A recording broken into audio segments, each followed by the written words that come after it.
everybody, it's Rebecca here at Wang Mermaids, and it's time for my May wrap-up. So if you remember, in April, I had a lovely, fantastic, best reading month ever.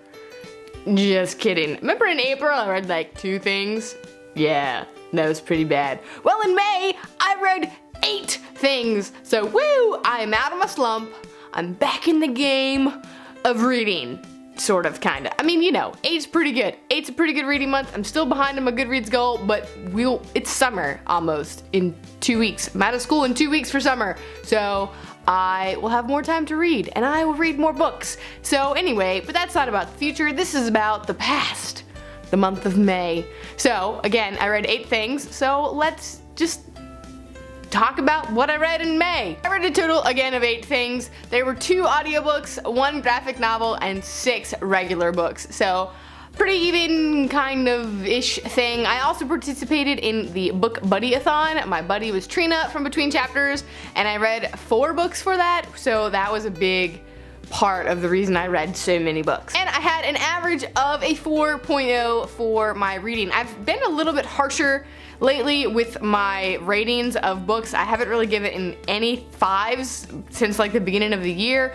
It's just that I feel like I need to be harsher on my 5s, and so if I enjoyed it but like it wasn't like gripping me and amazing and the best thing I've ever read, then I gave it a 4 or a 4.5. So that's why there are no 5s, even though I did really enjoy some of the books, most of the books from this month. Starting out at the bottom and moving up to the top, I have 2 books with a 3.5 star rating. The first one is The Neverland Wars by Audrey Greathouse. I did already do a full review of this on this channel, so you're welcome to check that out. But it's a Peter Pan retelling where adults are trying to suck and steal the magic of just in the world and the magic from Neverland. So it's pretty good. It's a pretty good starter for a series, and I'm excited to see where this is gonna go next, because I know it's gonna go some really good places, I think, I hope.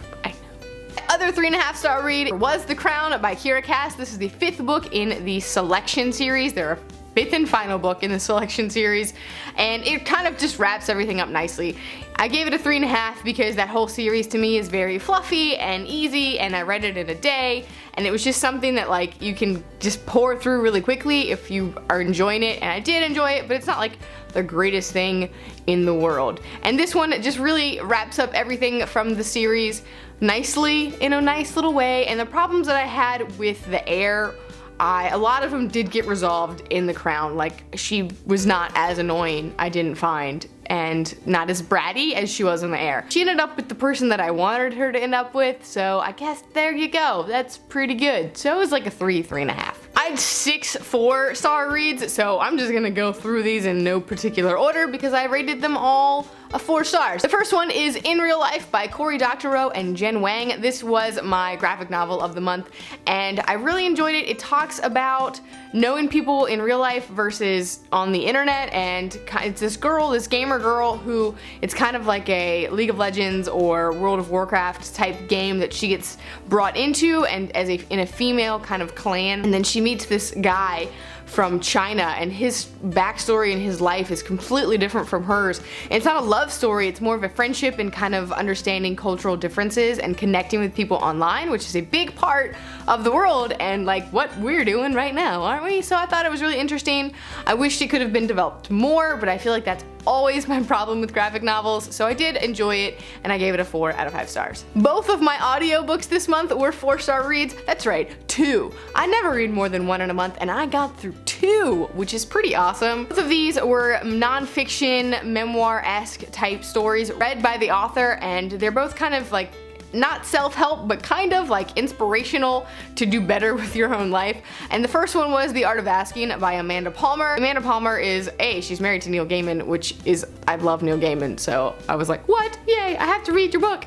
But she's also like, in her own right, an artist, and a really successful one. She has a band, and she's a singer-songwriter, and she just has like this massive following of people that, you know, she does Kickstarter, and she just talks about like learning to ask for help is one of the hardest things, or ask for anything in general is one of the hardest things that humans we go through, and it just was her, it's her story of like how she kind of learned to do that and how she learned to accept help and ask for help in her different life. And I thought it was really interesting. I don't really particularly like her music because she has some of it in there in the audiobook, and parts of it did feel a little bit like, narcissist and annoying in some ways, but I did overall really like it, and I liked the message behind it, even if I didn't necessarily like her all that much. So there you go. But I did think it was a pretty good read, and if you struggle with asking for help, it's definitely one for you to listen to, or if you are an aspiring artist in some way or creator, also another good one for you to listen to. My other audiobook was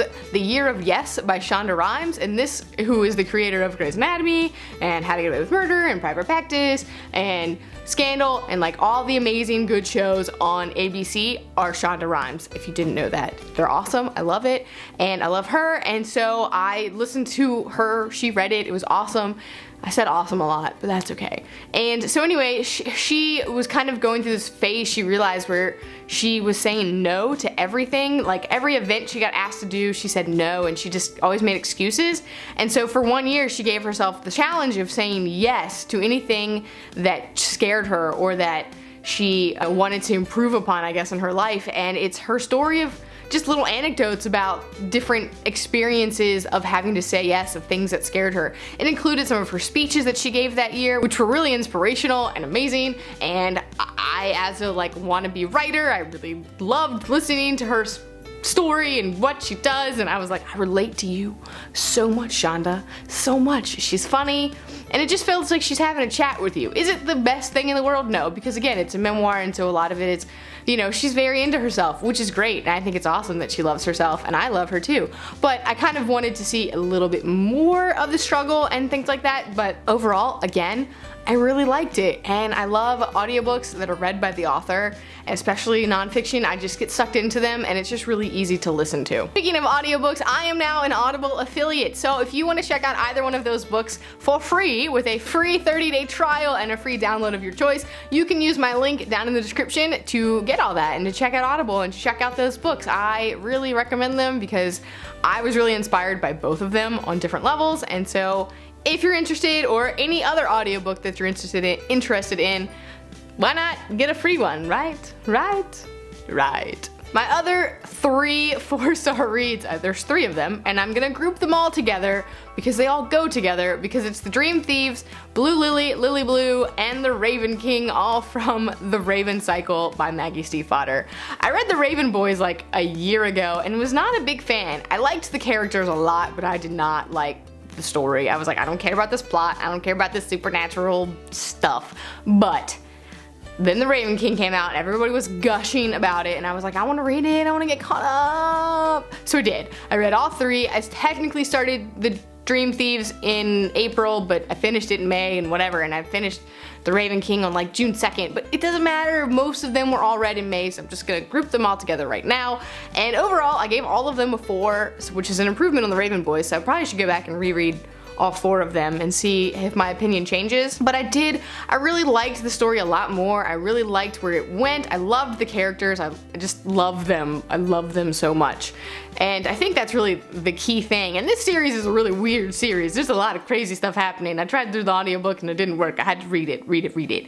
But I really loved the development that kind of happened, and how there were things in the 4th one that you could remember from the 1st one and how they were kind of mimicked and brought together. And I just thought that it was a really well done series. It's a really good YA paranormal fantasy series thing, and I really liked it. I want to go back and reread them again, but not right now, because they do take me a while to read. Like, each one is not like a fast read for me. I think I read the last like 25% of The Raven King in one sitting, but the rest of it was like 2 chapters a day, maybe. So it's very slow going for me. But overall, I did really enjoy them. I liked the development, I liked the characters, and I just really liked the series. It picked up a lot, and I cared about the plot going forward. And my last book that I read this month was Carry On by Rainbow Rowell. I did a buddy read of this with Trina from Between Chapters. This was part of the book buddy-a-thon, and this is my 4.5 star read for the month. It was my favorite one of the month. Besides, I did like The Raven Cycle a lot too, so I'm counting them up there. But as far as like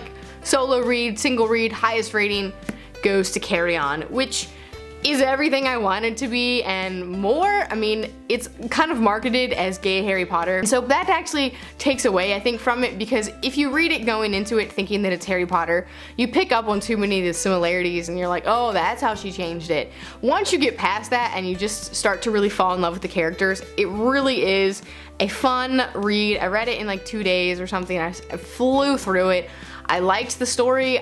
Even though it's sort of predictable, which is why I didn't give it a 5, parts of it I had issues with, it just made me really happy to read it. It was so good. The scenes where they come together are amazing, and I want to reread them, and I just did reread them. I liked that it was split perspectives. I didn't necessarily like some of the secondary characters as much, but I did really like her take on this story, and overall, I just really enjoyed it. So if you haven't read it yet, it's worth, people rave about it, it's worth it. It's totally, I get it. Well, that was my reading month for May. Again, 8 things, pretty good. Hopefully I will continue that streak on into June, but right now I'm only at 0 books. I've started 2, so we'll see what happens. But I do, again, get out of school in 2 weeks, so I'll have all summer to, get back into the groove of reading and booktubing, because yeah, I've been a little sparse here, lately, so I apologize for that. But life happens sometimes, and so unfortunately booktube was the thing that kind of had to go, and I'm still working on getting back into it and getting my creative juices flowing, but I do have a bunch of videos planned. It's the beginning of the month, so there's always those wrap-ups and book hauls, and I have a favorites coming up, so look out for all of those coming up. And I guess let me know what your favorite read was in the month of May, and if you read any of those, what you thought about them. And I guess that's it for me today. I'll see you next time.